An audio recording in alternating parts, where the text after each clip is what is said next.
the Oparin-Haldane hypothesis and the primordial soup, theories on the origin of life.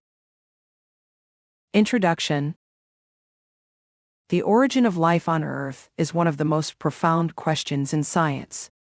Among the various hypotheses proposed, the Oparin-Haldane hypothesis stands out for its historical significance and its foundational role in the study of abiogenesis, the process by which life arises naturally from non-living matter.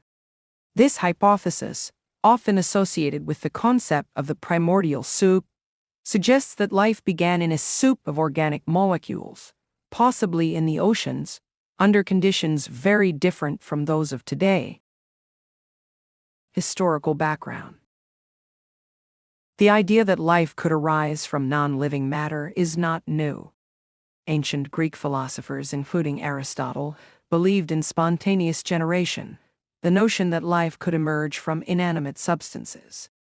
However, this idea was largely discredited by the experiments of Francesco Redi in the 17th century and Louis Pasteur in the 19th century, who demonstrated that life does not spontaneously arise under normal conditions.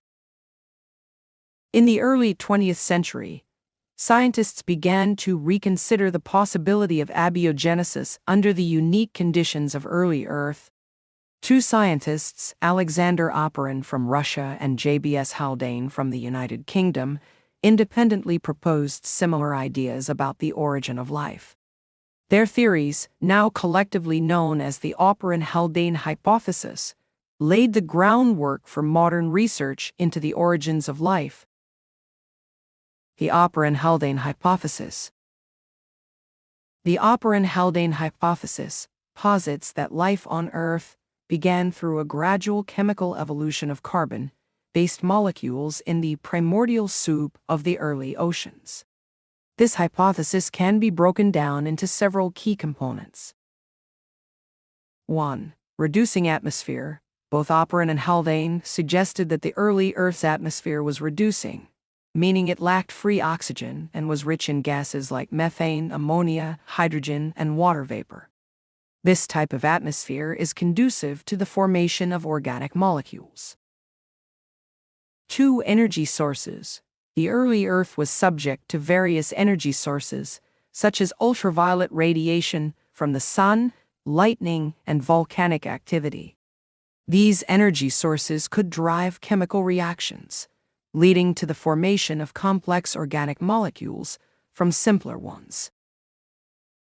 3. Formation of organic molecules. In the reducing atmosphere, simple molecules like methane and ammonia could react to form more complex organic molecules, such as amino acids and nucleotides.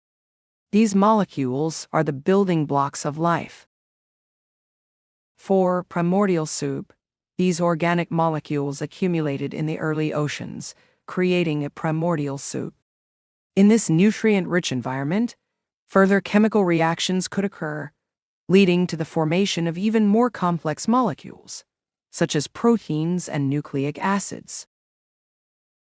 5. Formation of protocells. Oparin proposed that these complex molecules could form coservates, microscopic, membrane-bound droplets that could concentrate organic molecules and catalyze chemical reactions. These coservates may have been precursors to the first living cells. The Miller-Urey experiment.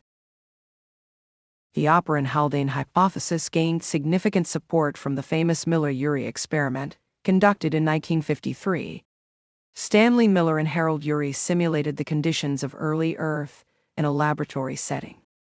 They created a closed system containing water, methane, ammonia, and hydrogen, and subjected it to continuous electrical sparks to simulate lightning.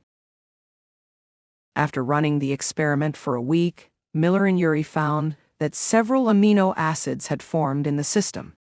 This groundbreaking experiment provided the first experimental evidence that organic molecules necessary for life could be synthesized under conditions thought to resemble those of early Earth. Modern perspectives and criticisms. While the Oparin-Haldane hypothesis and the Miller-Urey experiment were groundbreaking, they are not without criticisms and limitations. Modern research has revealed that the early Earth's atmosphere may not have been as reducing as initially thought. Instead, it might have been neutral or even slightly oxidizing, which would affect the types of chemical reactions that could occur.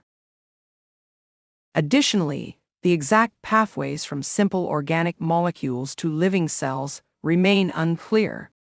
The formation of self-replicating molecules and the development of metabolic pathways are complex processes that are not yet fully understood.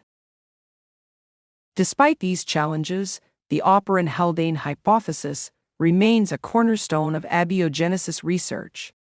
It has inspired numerous experiments and theoretical models, and it continues to shape our understanding of the origin of life. Conclusion. The Oparin-Haldane hypothesis and the concept of the primordial soup provide a compelling framework for understanding the origin of life on Earth. While many questions remain unanswered, these theories have paved the way for modern research into the chemical origins of life. As scientists continue to explore the mysteries of early Earth, the legacy of Oparin and Haldane's ideas will undoubtedly endure.